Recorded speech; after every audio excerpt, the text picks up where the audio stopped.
Create with Fran Sydney. Hello everyone, welcome to the show. This is Fran Sydney and this is Create with France. It's a show where you and I talk about how to design the life that you want by using mind hacks that you can use every day. Nobody will know about it, you know, and they work so well.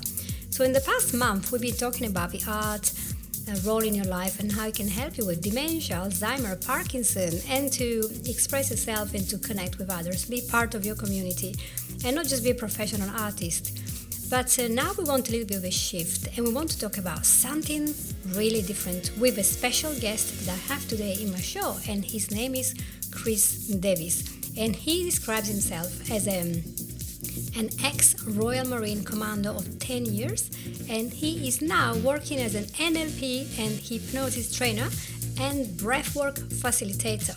And I did ask him, what do you do with all these things that you do?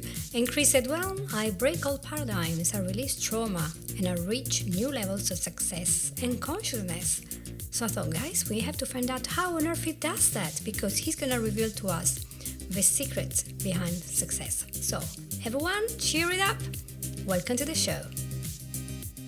Thank you very much. It's good to be here, Franz. It's nice to be able to talk about the things I love. So it's good to be here for the next 20, 30 minutes or so. Go over all the stuff that has created the life I've got myself and the things I use to help people create the life that they've wanted too. So it's really interesting. I guess a big part of my story is the Royal Marines. A big part of it is that most people are interested in, at least because it's well known. That part of my life, the military side of things, is really well known, and everyone knows usually how hard it is to get into the military, to be in the military. And that's a big part of the story. So if I go back a little bit, so I can let you know how I got to where I am now. I used to play basketball at a young age, and I was good, if I don't say so myself. I was offered 2 full sports scholarships to schools in the States. So I've always been into doing well for myself. I turned both of those down, started to run bars and nightclubs for a few years. And then just after that, I became one of the top salespeople in the country, in the UK. And sadly, after that, my father died in 2008. And that kind of sparked a big change in me that made me want to go into the Royal Marines. I'd wanted to go in since I was 19. And he was in the military himself. So this made me want to do something different. And I joined, and I was in for 10 years. And of course, as you know, the Marines is tough. It's good fun at the same time, and it's very different to your average job. But mostly it breaks you down into a type of person that can handle the sort of things that Royal Marines go through. So of course, a lot of that is removing your emotions, removing a lot of your personality. It's putting you into a box almost of who you should be, how you should act.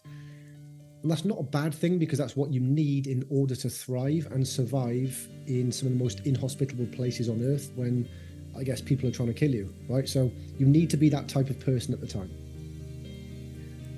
And it does change you. I had a big personality. I was full of ego from the basketball player and the sales side of me. And from doing those things, that was almost, not physically, not literally, but beaten out of me in the sense that they wanted me to be somebody else. No ego. It was just about getting the job done. And it was all very physical. We did some incredible things. For example, the final test to become a Marine is to do a 30 miler. And that's over Dartmoor with about 40 pounds on your back, and has to be done in about 8 hours in a big group. So skipping forward a little bit, I passed out first time, and passing out means, I don't mean I fainted, I mean I became a Royal Marine, and I went to Afghanistan, and I was what's called the Valen man. So I was the front man, which means I was the guy at the front with the metal detector looking for mines, so that no one else steps on them, basically. And I didn't learn this until years later, but during the time of being a point man, you've got to use your own senses so much that they get heightened to a degree that the average person's can't, because you're paying attention to everything. And after I left the Marines, after having a few strange experiences as a point man in Afghanistan, I learned that the CIA in America, they were testing on people that had been point man in Vietnam.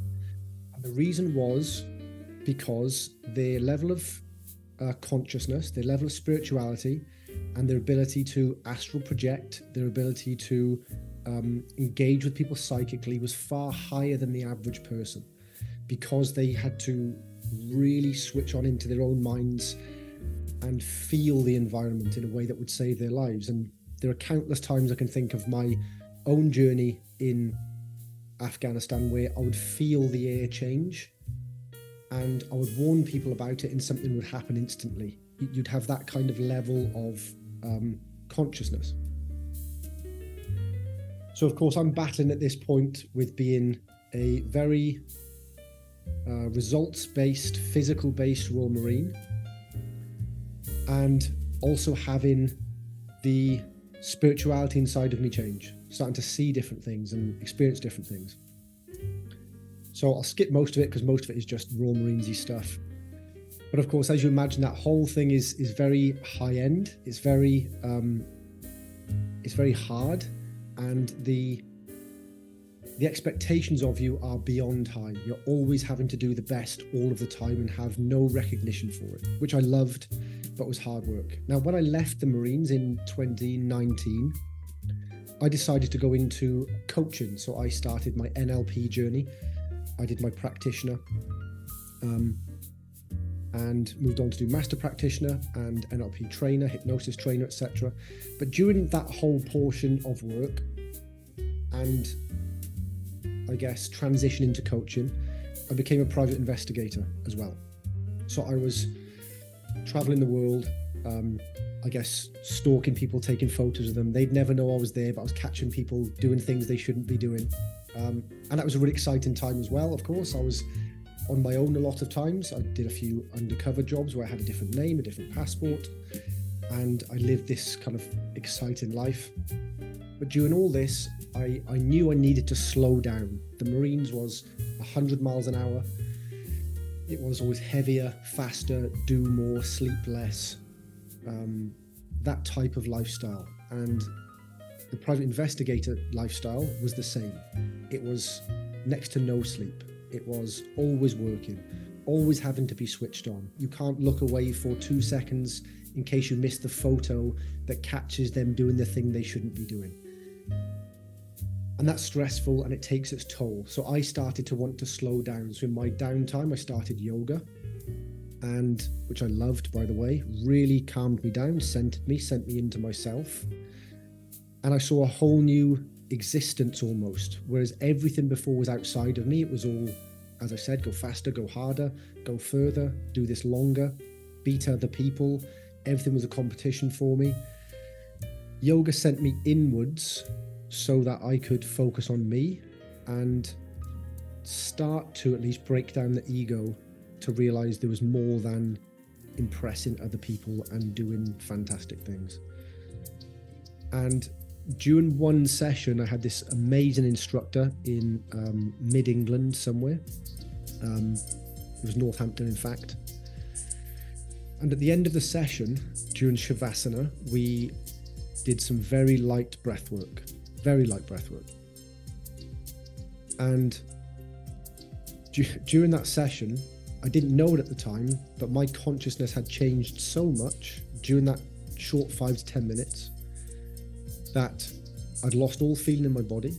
I was just, in my own experience, consciousness in space. I could see stars, I could see gases. I just felt like I was floating through space. And when she called us back into the room to sit up and asked me to open my eyes, I jumped because I was in a physical room with people. I was so far gone at this point, consciousness-wise, that seeing physical people in the room shocked me. And I'd never experienced anything like that before. And that sent me inside myself for weeks. I couldn't understand what had happened. It was a big paradigm shift in the way I saw the world, in the way I saw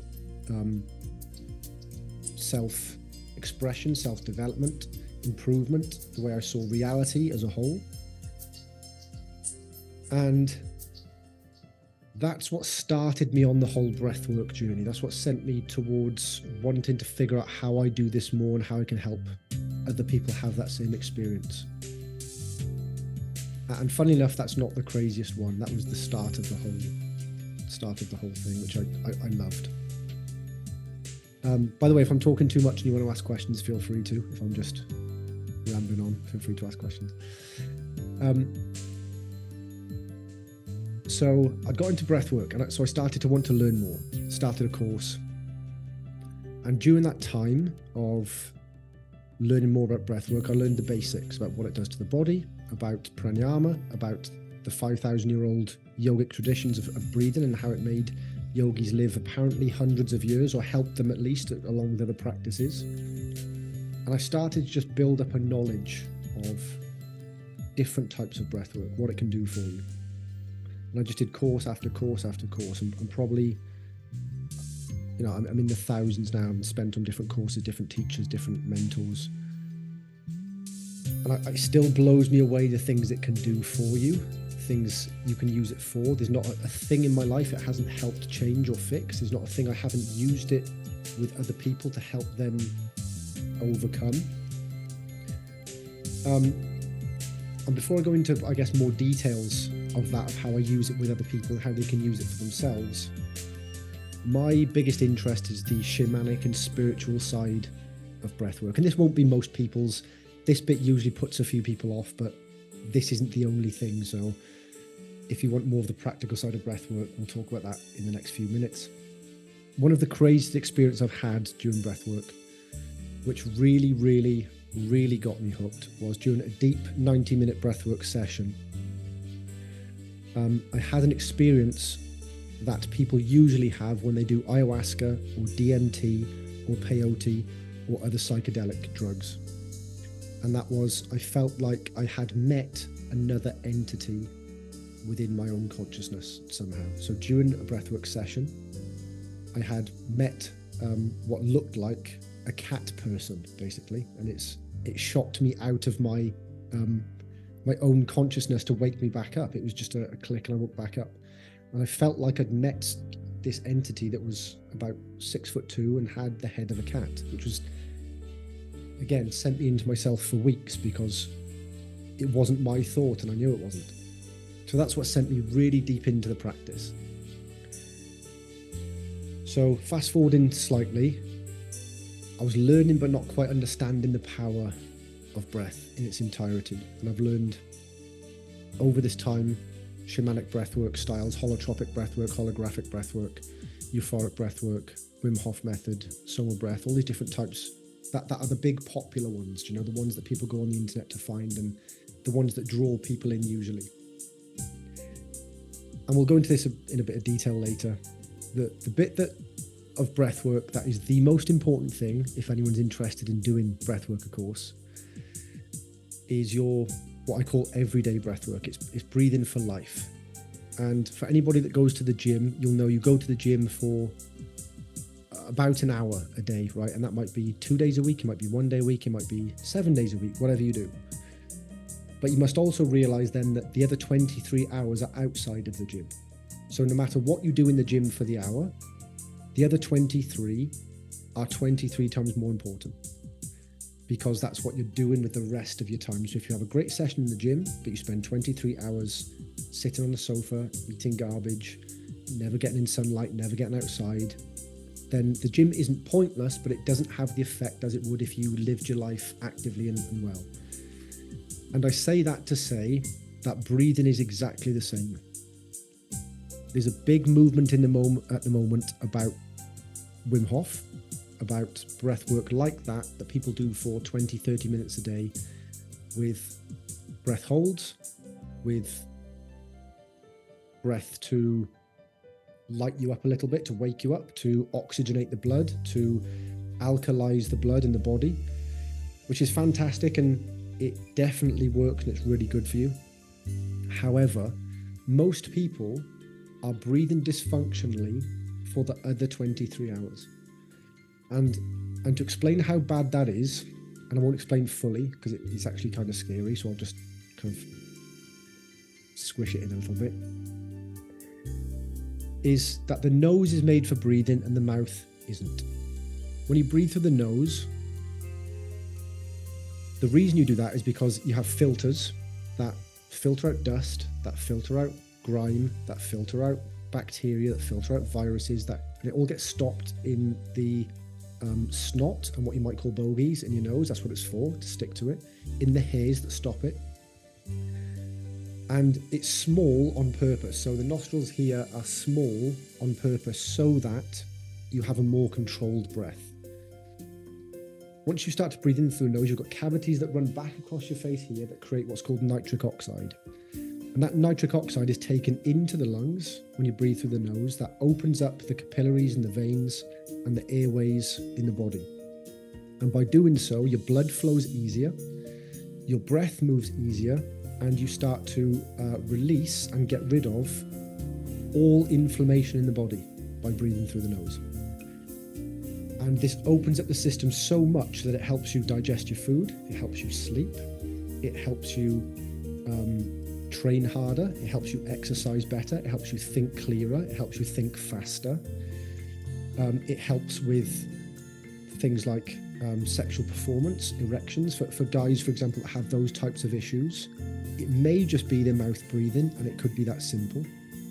Breathing through the nose can help almost completely eliminate things like long COVID, asthma, COPD, and not for everybody, but it's that important that almost anything that people come to me with, the first thing I check is, are they breathing through the nose? And sometimes it takes a 20-minute phone call to get them back to breathing through the nose to fix what they think is 80% of their problems. So the scary part, of course, is people that breathe through the mouth. And I've learned this recently, and it is slightly scary for me when I started to think about it, is how bad it is for you to breathe through the mouth.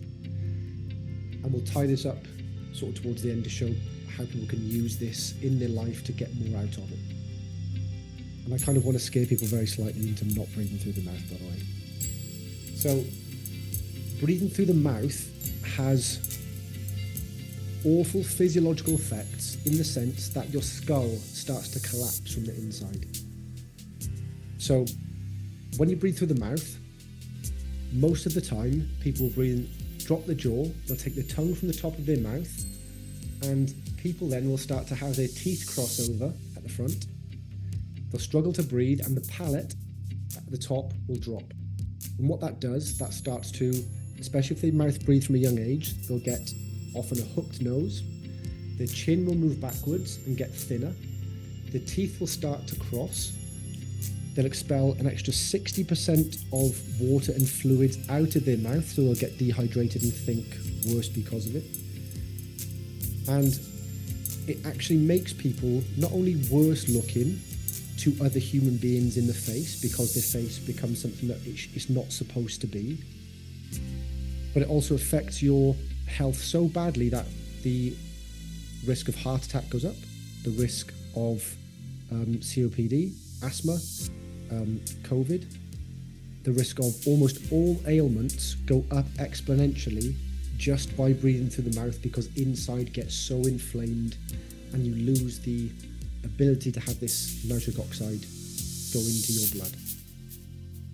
So now you've sufficiently scared everybody into never breathing through the mouth again. Oh, by the way, before I go ahead, it's not that it's completely useless, by the way.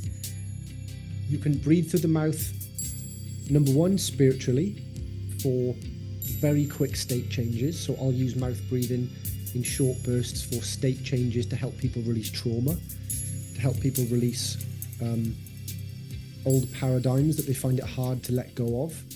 These state changes with the breath through the mouth happen far quicker.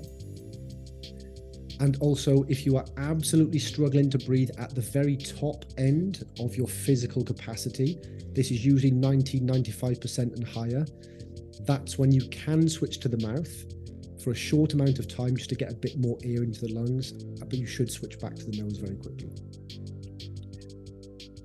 So, one of the best things we can do to start off, and this is a great thing for anybody to do. The amount of times you'll hear people say is that we need to breathe more in order to be fitter and healthier is actually wrong. We need to be breathing less. So for anybody that's interested in longevity, in health, in losing weight, in having more clarity of thought, in having more focus, and generally increasing all health markers in one of the easiest ways possible. It's to breathe lighter and to breathe less than they think they should. So most people will breathe in cycles of around 11 to 15 full breaths per minute, which is roughly 2 seconds in, 2 seconds out for a minute. Now we should ideally be breathing around, perfectly, is 5.5 breaths, so 5.5 to 6 breaths per minute every minute of the day, unless we are exercising or need the extra oxygen demand. And if people want to try this after listening to this, give it a go, because this shows you where your health markers are too, breath-wise, is to breathe in through the nose for 5 seconds and then out through the nose for 5 seconds. And what that will do is it will have you breathe a total of 5.5 to 6 full breaths per minute. So if you look at any animal in the animal kingdom, the ones that live the longest are the ones that breathe the least. So, for example, turtles, tortoise, elephants, the types of animals that live the longest breathe a few times a minute, 5, 6, 7 times a minute, sometimes even 2 times a minute. The ones that breathe the least, that live the least amount of time are animals like voles and mice, cats. They breathe so shallow and so sharp that in a constant state of stress. So they have an oxidative stress that kills them far quicker than it should do if they were to slow their breathing down.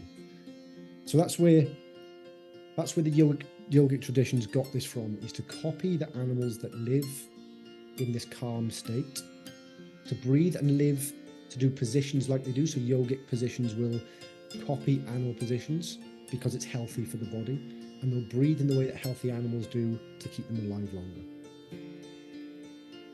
And there's so much science behind this. There's so many. I started off learning the science, by the way, and it bored me when I first started, so I won't go into any of it. I love it now, but it's quite boring to listen to the first time around. But certainly, for me at least, and of course I'd advocate this because it's my thing, I would always say for people to look at their breath first, no matter what's going on in their life. And I mean anything. If you check your breath at any point in the day because something's potentially going wrong, or it may go wrong, you'll find that your breath is telling you what's wrong. You may be breathing too shallow, you may be breathing too deep, you may be breathing too fast, too high in the chest. And all of these things can then usually be brought back to center by breathing slow again, by breathing shallow-ish, but not too shallow, breathing through the nose and focusing inwards on the breath. It is so powerful that it can easily get rid of anxiety, depression, fear, overthinking, foggy brain. It can do so much for you that for me, the breath is the ultimate tool. And I think it is, whether you believe it or not, is a gift from God or a gift from the universe, in the sense that it's our only internal system that is not only automatic, but we also have control over. And to me, that says a lot for it, that it's important enough for the brain to do it for you, but it's also so powerful that the brain says we should be able to control this too. And that to me says a lot about the breath, that we've been given both options. So I guess that there are many things I can go into with the breath in general, and it still blows me away the things that it can do. And a session I did last week with somebody, and this is most of the work I do now, by the way, because people are often traumatized and often anxious. A session we did about 2 weeks ago now was a shamanic style session.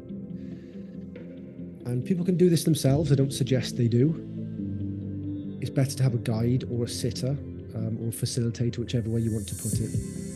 But the idea is this way, when we're talking about this deeper, state-changing, mouth-breathing style, this is very shamanic in that sense, is for a guide the client through a 45 to 90 minute breathwork journey, and they're breathing from into their stomach, into their chest, and then think about breathing into the head. So it's like a 3-part breath in one. It's all through the mouth, and then you'll dump the breath out through the mouth too. Now you stick with that for as long as possible.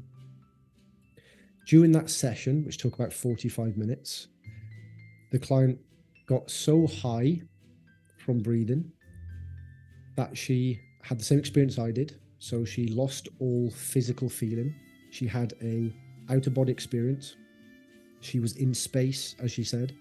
She felt like water almost. So she had no physical body, but she felt like water would feel like, whatever that means. And in space, she could see the story and the arc of her child at every age in space in front of her, growing, changing, the troubles he had, the good times they've had together, the things they've been through.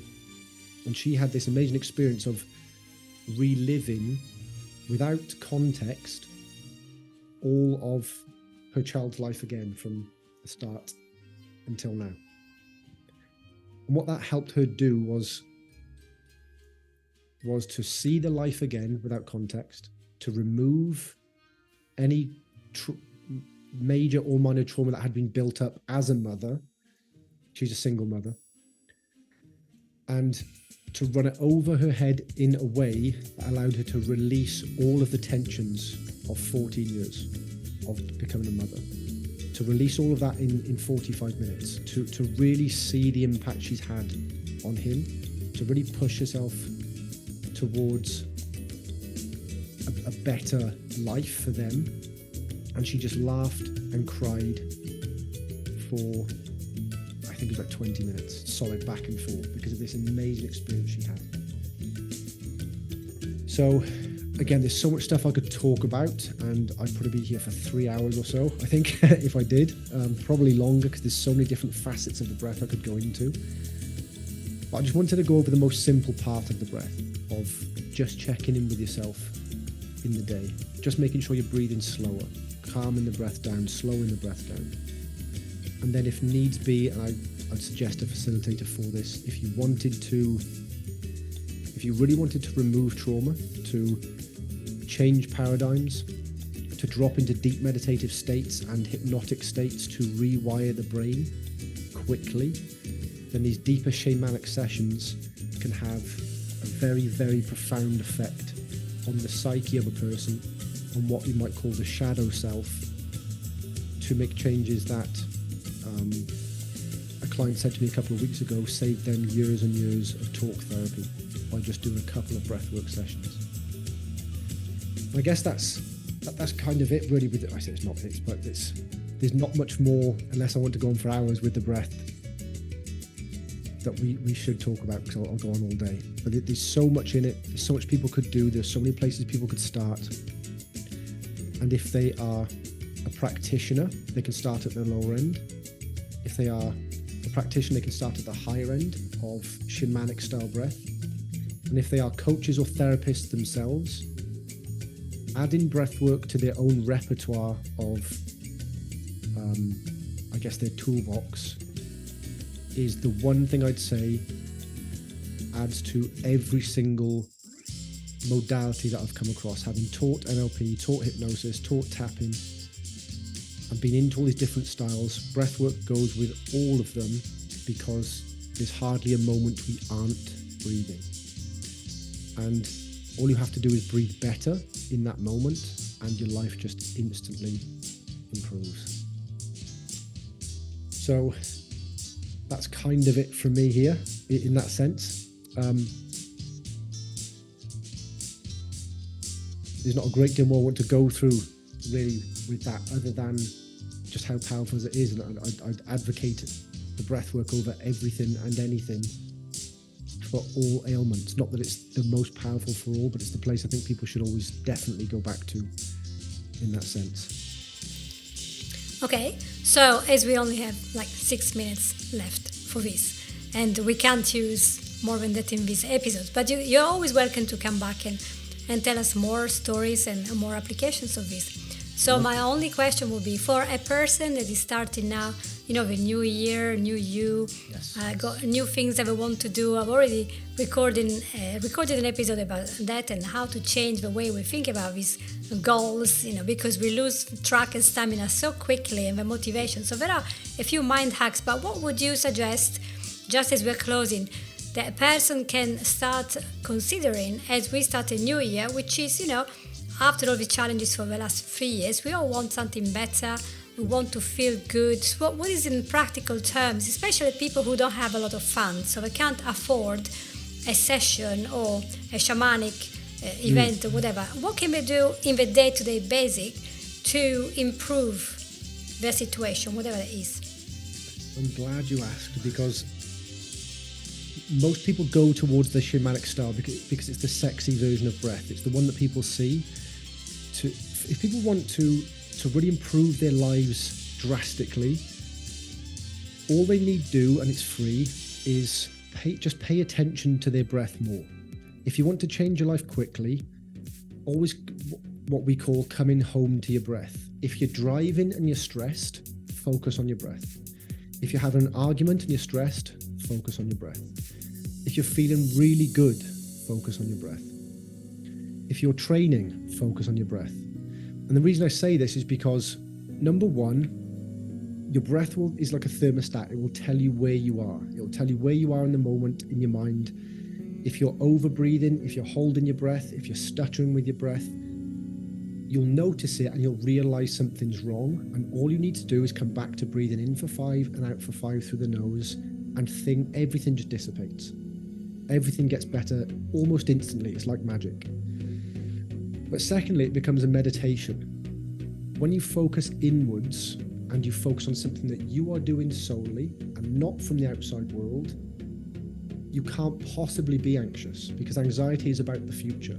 You can't be depressed, because depression is often about the past or ideas of the future. And when you focus on this very moment, which is the air going in through your nose, slightly colder, coming out through your nose, slightly warmer, and just counting the seconds as it goes in and out, you become so introspective and so personal that almost all of your problems disappear. And it won't be instantly for everybody every time, but if you do it for long enough and you do it enough, it happens very, very fast for every single person I've ever met. It's never failed a person that I've worked with. So that's definitely the first place I would start. Great.